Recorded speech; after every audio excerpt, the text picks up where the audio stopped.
So with Sky Oblivion on the horizon, that's going to be amazing. And I can't wait to play that for sure. And on top of that, we've also got Starfield coming out from Bethesda. And Starfield looks interesting. I haven't been fully sold on it yet. I wasn't a big Fallout player. I didn't really, I liked, now a different company, but I did like the Outer Worlds. I like the Outer Worlds a lot. And Starfield seems to be more of a serious, game than how the Outer Worlds was. And I'm okay with that. I'm all right with that. Although I'm really picky on science fiction. So we'll just have to see what Bethesda implements into Starfield and what they do with it. It sounds ambitious. It really does sound ambitious.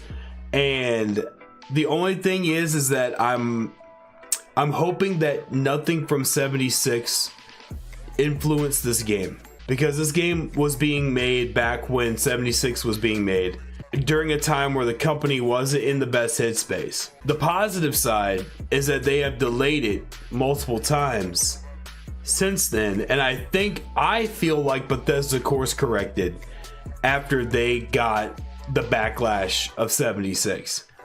I really do. I really honestly think that Bethesda took that backlash to heart, because it was massive from not only creators but from the fans in general, critics in general. I mean, everybody shit on 76. It was blatantly obvious how bad it was. I'm pretty sure that made them step back and made them rethink where they were going with some projects.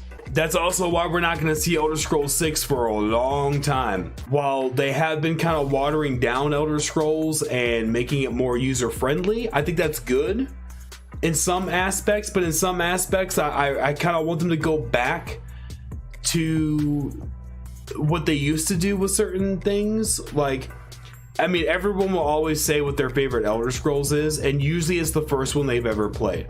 Right? Like, my favorite Elder Scrolls is Oblivion, because that's the first Elder Scrolls I played all the way through and beat.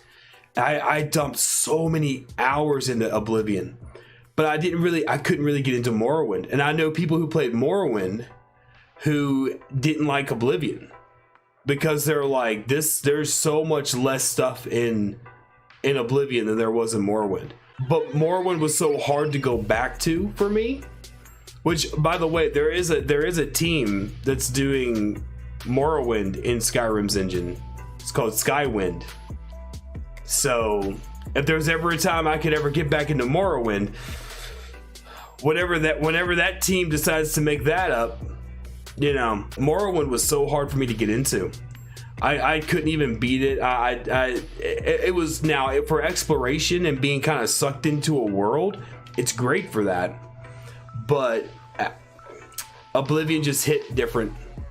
It was graphically better, and the guild quests were really good, which is what's strangely lacking to me in Skyrim. Like, Skyrim is really good with its world, and it's all of its mini side quests and things to do. There's like busy work to do in Skyrim, right? On top of the main quest or whatever. But the biggest pull for me in Elder Scrolls games is how the guilds are managed. The guild quests in Oblivion were really well thought out, and they were unique from one another.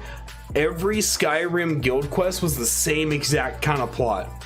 Guilds in shambles, you go into the guild as a newbie, you build it up, you take it over, you bring it back to fruition. It's the same guild plot for every single guild in Skyrim. And that was kind of lame to me.